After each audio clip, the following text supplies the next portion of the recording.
Thanks for tuning in to this week's episode of the Speaking of Resilience podcast. I'm your host, Kate Madigan, Director of the Michigan Climate Action Network and Clean Energy Program Director for the Groundwork Center for Resilient Communities.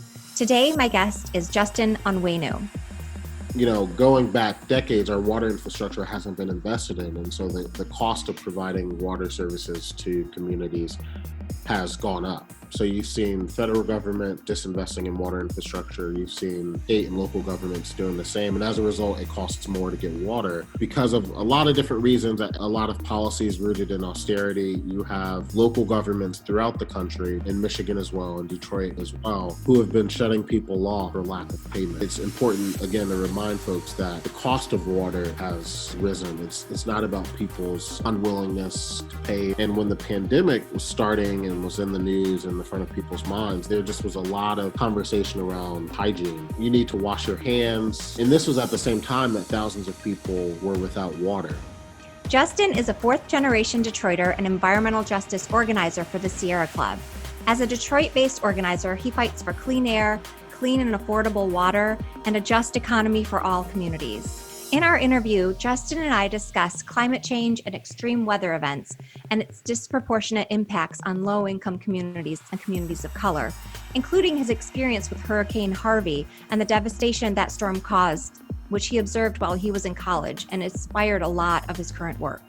We also talk about water shutoffs in Detroit and their significance during the COVID crisis, and how his work has changed during the COVID crisis to respond to community needs. Justin is a passionate advocate for environmental justice and a rising star in Michigan. It was a pleasure to talk with him about his work. Here's our interview with Justin Onwenu.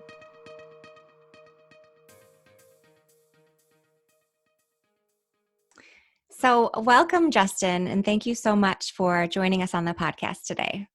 Thanks for having me. So to get us started, you've had a really impressive couple of years. You recently graduated from Rice University in Houston, where you were the student body president, and I saw on the internet that you gave a commencement speech there. And then you've been in Detroit just over a year working as environmental justice organizer for the Sierra Club.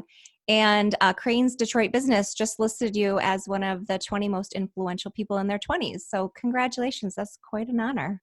Oh, thank you. Thank you. So tell us about yourself and what brought you to doing environmental justice and climate work. Yeah, so I was born in Detroit, but my parents divorced, moved around a lot, didn't go to school in Detroit, but split time between my dad and most of my family who's in the Detroit area and my mom who ended up moving down south. And so for me, location-wise, I was always interested in coming back home to Detroit, but was thinking about, what type of work to focus on. And for a while for me, that was medicine. So, the decision to go to school at Rice in Houston was based on the fact that it was right across the street from the medical center, which is the largest medical center in the world. I would go on Google Street View and see how far the distance between my dorm and the hospitals were. So everything and all of my decisions in terms of choosing university were based on becoming a doctor, and that interest continued. I had always been interested in public health and medicine, so I didn't want to just practice medicine, but for the most part was interested in public health and setting up clinics and those sorts of things.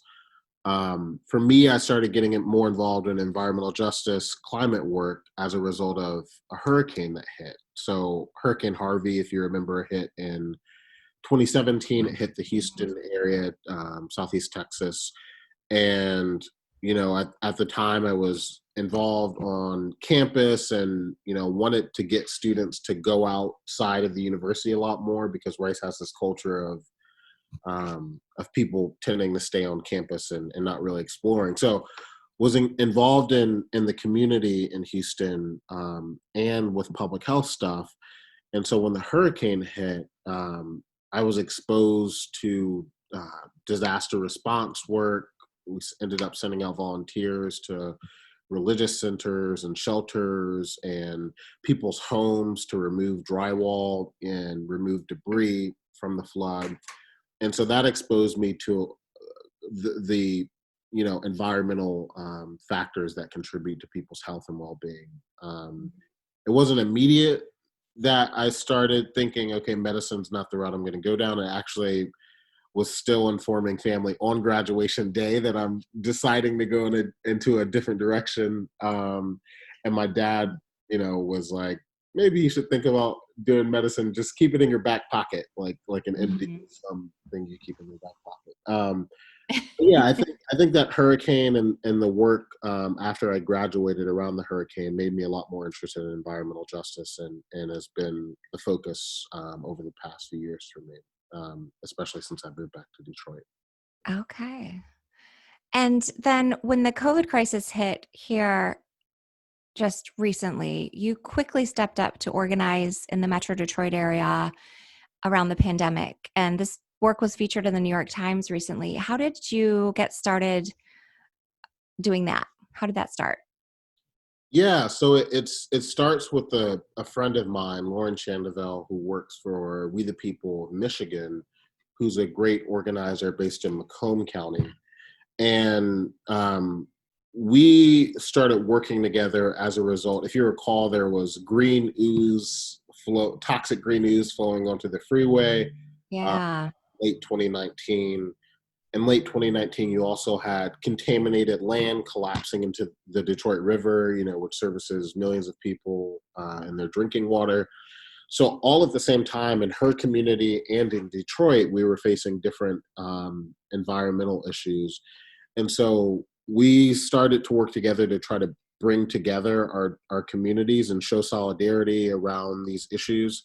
And so we held things like potlucks. We held what we called a tri-county solidarity rally, where we brought together people from Oakland County, Macomb County, and Wayne County. So that's a long way of saying that's how we started working together. And so when COVID hit, she started a Facebook group called My COVID Metro Detroit Support, I think is the name. And within a couple of minutes of starting it, she reached out to me and was like, okay, we should, replicate a lot of the solidarity work that we had been doing before across counties. And so I started thinking about what does support look like in the Detroit area. She was thinking about what it looks like in her community. And what ended up kind of blossoming was this Facebook group where people would share resources. So people would post everything from towards the beginning of the crisis. I need childcare because the schools were, were from home. So people were sharing everything from I need childcare to I need food. I don't know where to go to get food. People had a lot of questions about unemployment because the system is just so complicated. So people would just post questions, resources. People were posting masks that they had made and they wanted to donate. So the work, of course, is not mine. It's a lot of people who are on the page who are willing to share resources and willing to reach out. And Lauren as well, who just had the insight that, this was a Metro Detroit thing. So it was people from Detroit, Macomb, Oakland, all coming together, all saying like, we're facing similar circumstances.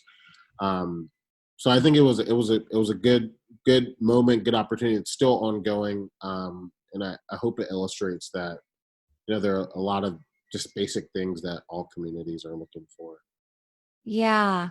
And you were also involved in the Michigan COVID community response effort, which was focused on policy change as well. And I'm wondering if you've seen that the COVID crisis has helped make more clear the racial and environmental injustices are in our society, and if you see that resulting in some changes already.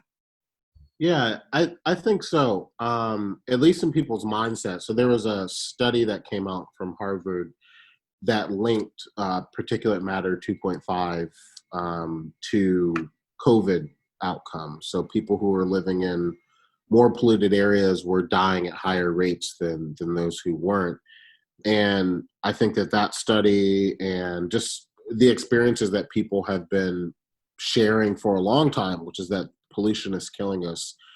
I think that reality is something people are waking up to. if you live in a polluted area and as a result have asthma or as a result have cancer, and those are the sorts of pre-existing conditions that, when you get COVID, it makes it harder for you to fight.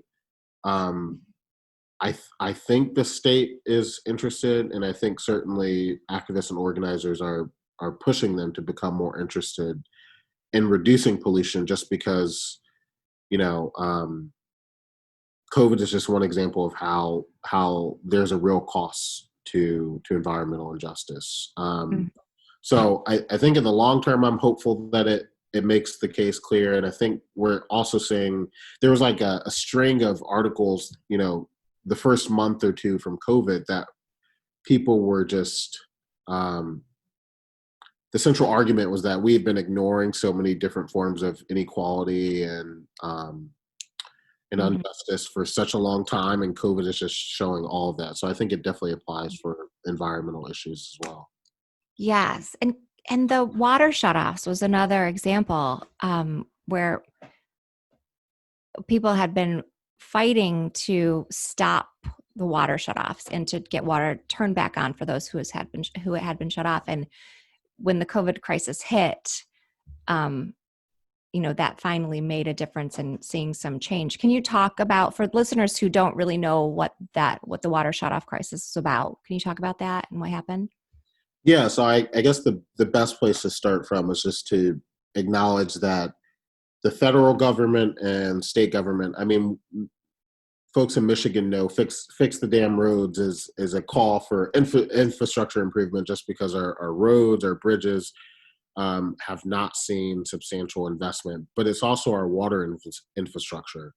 So, going back decades, our water infrastructure hasn't been invested in. And so the cost of providing water services to communities has gone up. So you've seen federal government, disinvesting in water infrastructure. You've seen state and local governments doing the same. And as a result, it costs more to get water.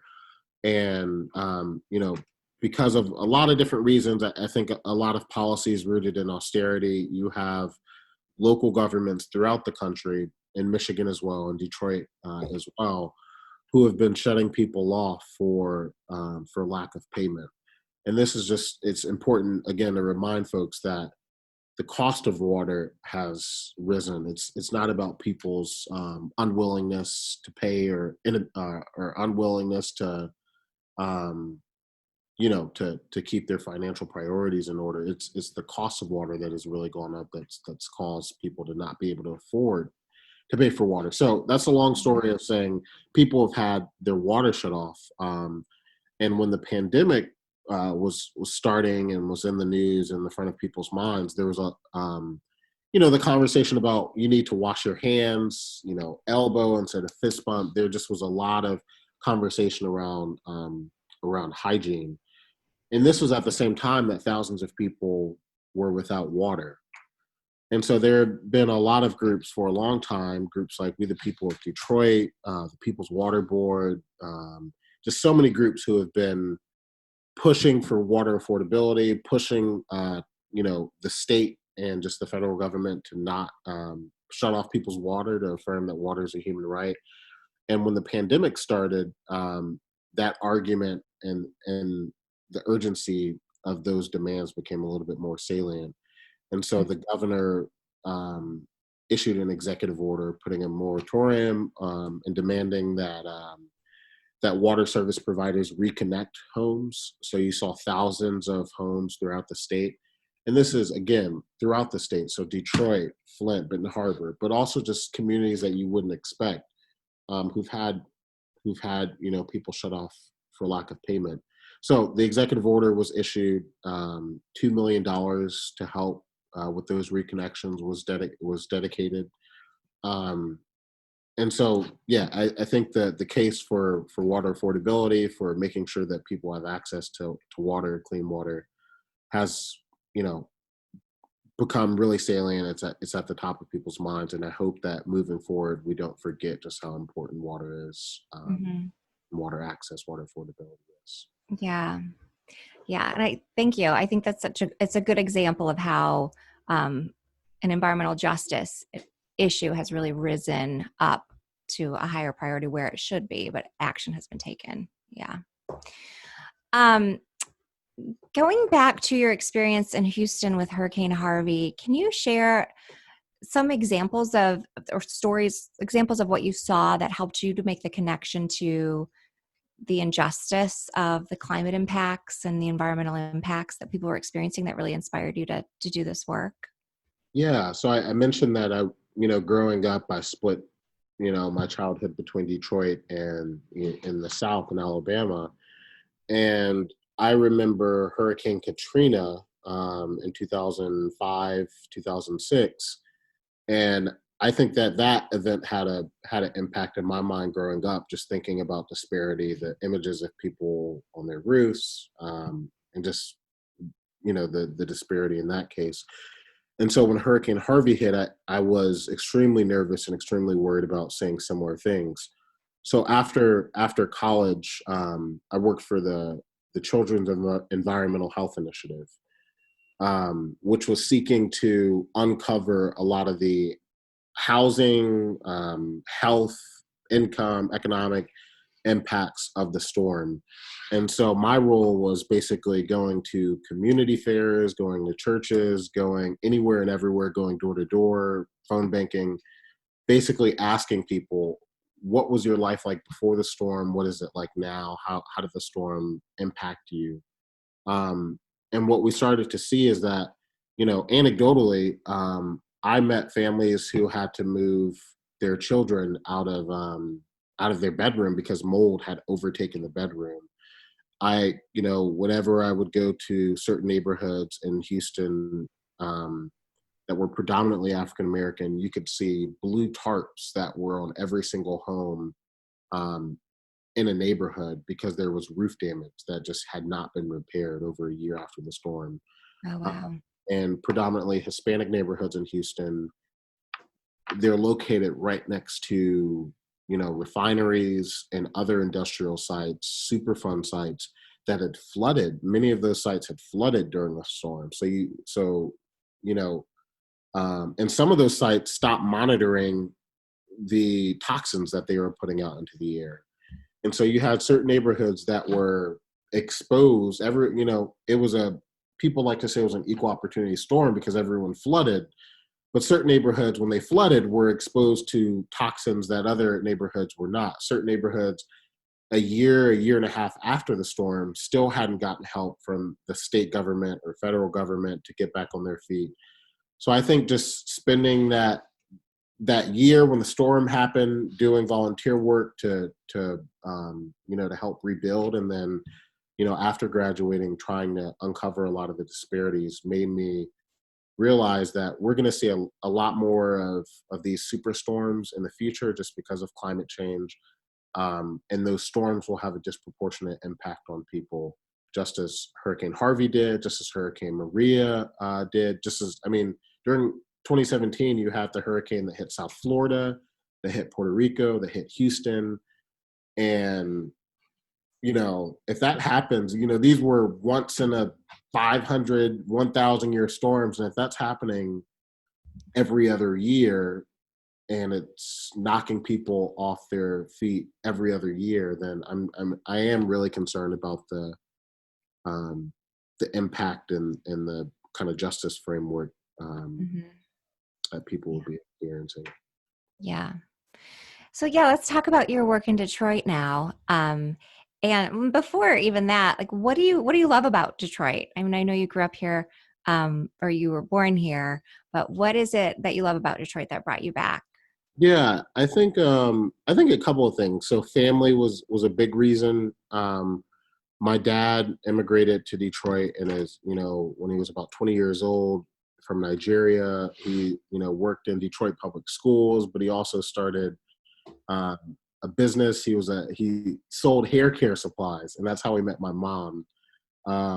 He had a hair care supply business in Detroit, and just spending time with him, learning about the city through, his experiences in the school.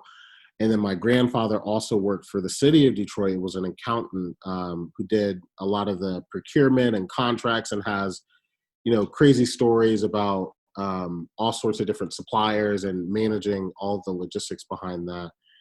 And my grandmother, was a nurse in the city. So I feel like a big part of it was family history.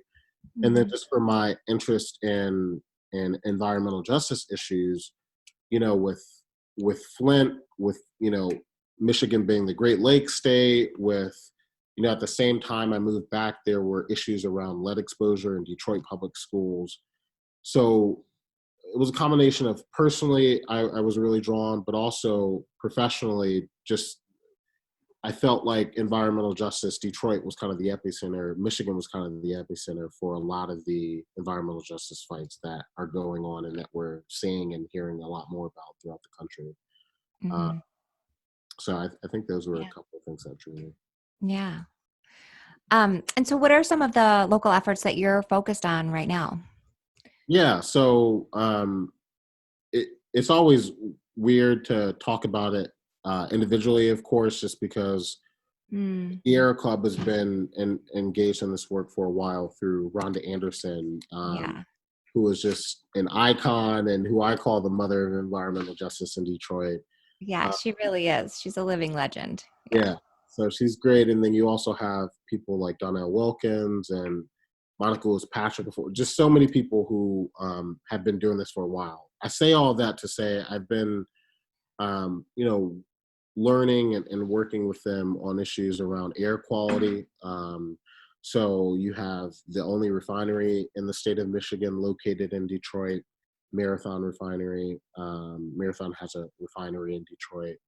But you also have a steel company, AK Steel, that is by some accounts the worst polluter in the state, that's located in Dearborn on the border of Detroit, that has had, hundreds of violations, that currently is trying to triple the levels of lead and manganese that they emit into the community, triple the amount of lead and manganese.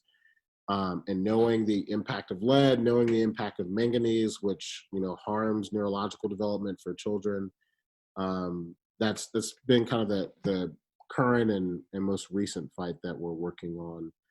And then also in terms of just water quality, you had the contaminated land that collapsed into the Detroit River last year, that I ended up doing a lot of rapid response work around. We introduced a city ordinance, the Detroit River Protection Ordinance, in response to that event to try to protect, drinking water in the Great Lakes from these bad actors. So it's mostly been it's the work has mostly been related to air quality and public health impact of environmental injustice. Hmm. And can you talk a little bit about the cumulative impacts of the air pollution in Detroit for listeners who may not be familiar with why this is such a huge problem in Detroit Yeah, I'm and in always other industrial areas as well, but in right. particular in Detroit? I struggle on where to start with that.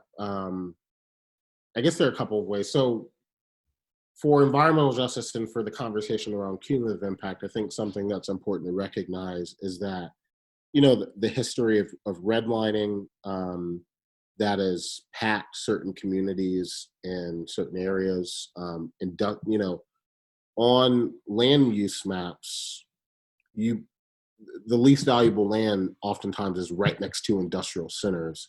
And when you go back, even in the mid 1900s, thinking about which communities did not have access to homes outside of those areas, it was, communities of color, low income communities that were pushed into these sorts of neighborhoods. And so we still see, the Black community, Hispanic community located near industrial sites today.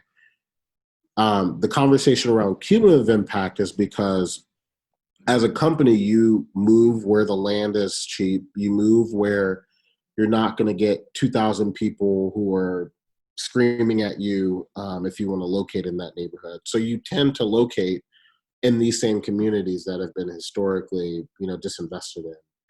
And so what we see now today and what we've seen for a long time is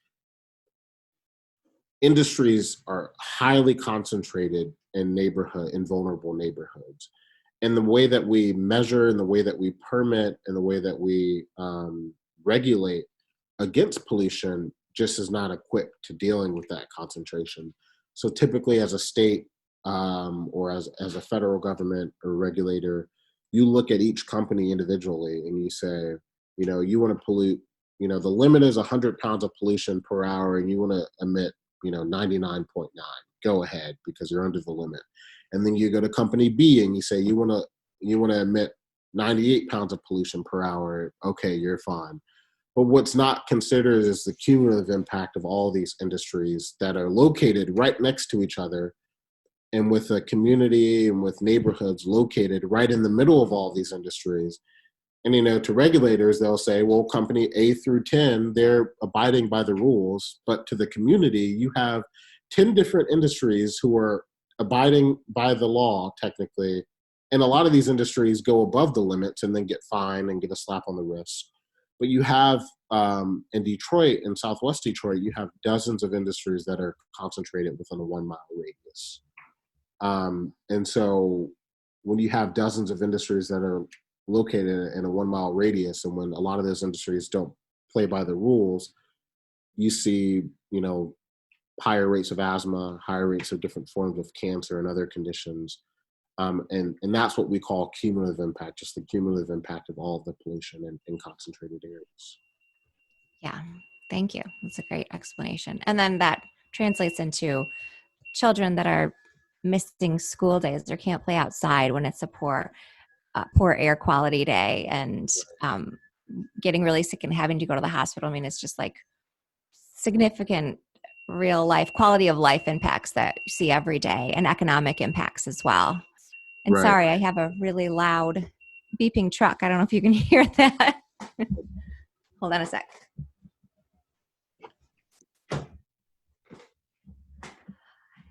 But yeah, I love the fact that you brought up the school piece, because there are a couple of studies that have shown this, but one of the reasons we have like education gaps across communities is because some school children are having to miss days because they're sick, and others are able to go outside and play because the air quality is great. And there was also another study that showed that that installing air filtration systems in schools has a dramatic impact on student achievement, just because air quality is such an issue in a lot of under-resourced schools that are located in polluted areas. So that's something else that we're. Yeah, that's great. It's good to know.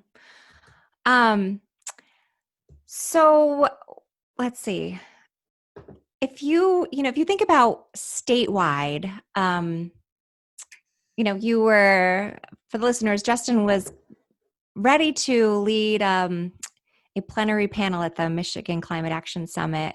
And the panel was going to be talking about climate and equity solutions for the state that raise up, equity in solving the climate crisis and moving us toward clean energy. Of course, the summit had to be canceled because of the COVID pandemic the day before. But so I know that you give a lot of thought to, what we can do, and you're very involved at the state level. What would you say are some of the most important ways that Michigan can better prepare for climate impacts that we're already seeing in our communities, and also to prevent worsening impacts? Yeah, so I think I think about it kind of land and water. I think on the water side of things, I am really worried about just climate change's impact on access to water.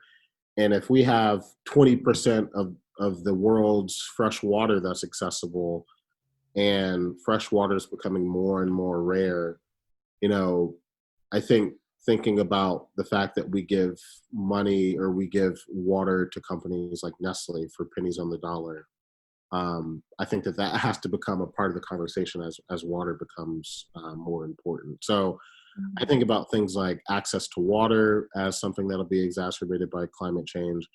I think about, protecting the Great Lakes. You have coastal erosion that's happening throughout the state. you're seeing in Detroit rising water levels. The Detroit River is at an extremely high level. So Belle Isle, parts of Belle Isle have flooded. The contaminated land that collapsed, I think, is tied, at least in part, to rising water levels. So I think we have to think about the impact of rising water levels, even though we're not in the Gulf Coast area. I think that has to be a part of the conversation. And then outside of the water side of things, on air quality, I think thinking about cumulative impact and permitting decisions is really important, just because if we reduce emissions, but all of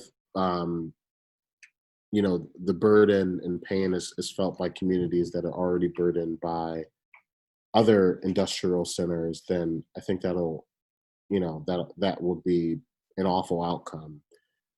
So I think rethinking and making a firm commitment that we're not going to, solve the issue of climate change by harming communities that have already been harmed historically is a really important commitment that I think we need to see on the state level. But just in general, I think that there are a lot of conversations about, Michigan's super well positioned, because there are going to be a lot of people moving from Florida wanting to get to Michigan just because we're safe. But I think we need to start with an acknowledgement that climate change is already impacting our state in severe ways. There was a Marathon refinery, the Marathon refinery located in Detroit, had a release event that was tied to the polar vortex. So the polar vortex, apparently it was so cold that some of the equipment malfunctioned, and you had a toxic release event where people were nauseous and some had to seek medical care. So I think that's an example that, A, we're experiencing the effects of climate change, and then B, when we're experiencing it, certain communities are bearing the brunt of it.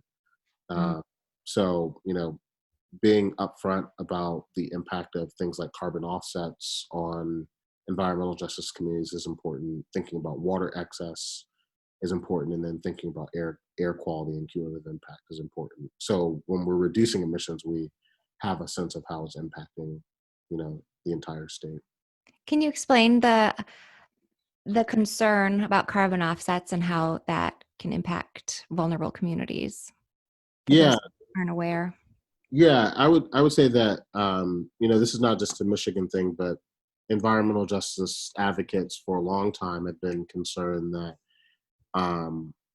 when you allow policy approaches like carbon offsets, where you say, okay, we're reducing emissions, and this community or this company gets a credit for reducing pollution in that area over there. We've seen in Detroit, companies have been allowed to pollute more in Detroit because they've reduced pollution in other areas.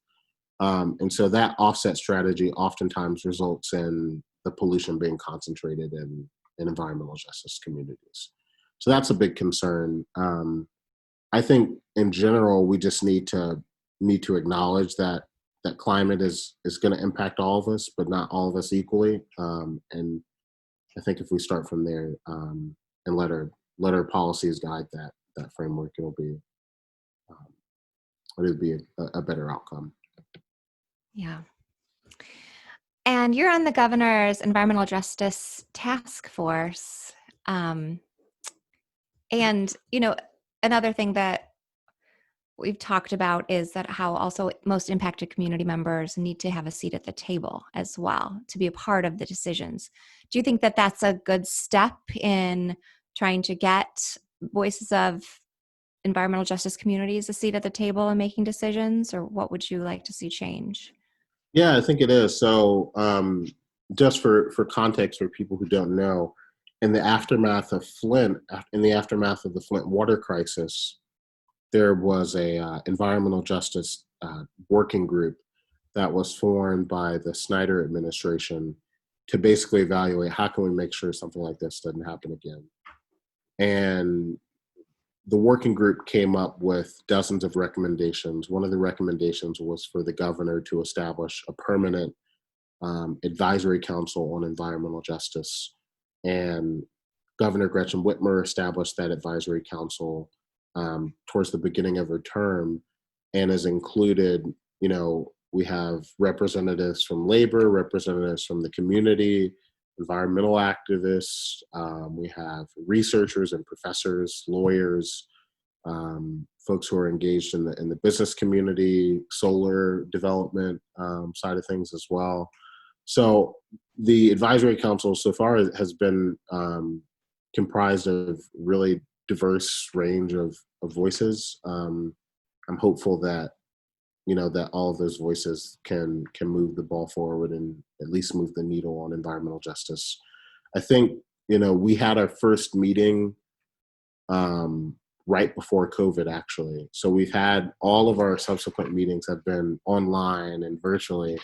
So that's definitely been an adjustment. But I definitely think that one of the tenets of environmental justice work is that we should allow communities to speak for themselves, and also that communities closer to the issues, people who are closest to the problems, deserve to have a role in crafting the solutions to those problems. So I think with that in mind, I think that the advisory council has been a good first step on that. Great. What would you tell people interested in getting more engaged or taking action to support the work that you're doing to support climate justice and environmental justice work?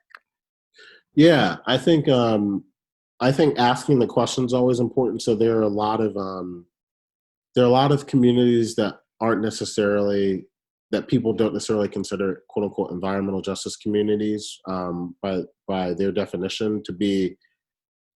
There are a lot of people who are working on climate issues locally who are getting their city governments to commit to really bold and ambitious, climate goals. And I think just asking the question and pushing on what's our equity, what's our environmental justice lens to these goals.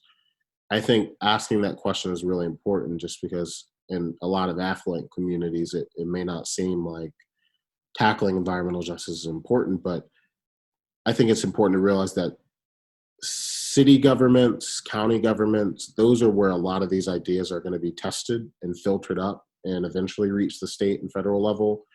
And so if all of the examples and all of the models that we have for thinking about addressing climate change were incubated in a way that does not think about or does not consider equity and environmental justice, then I think we'll have a missed opportunity. So I think in whatever way that you're moving the ball forward on addressing climate change in your local community, I think just making sure EJ is a part of that discussion.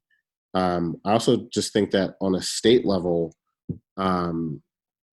it's important to make sure people understand that there's a lot of solidarity between all of our communities, especially, I mean, if you think about the conversation around water, the narrative has been, about very centered on Detroit because we've had a lot of folks who haven't had access to water.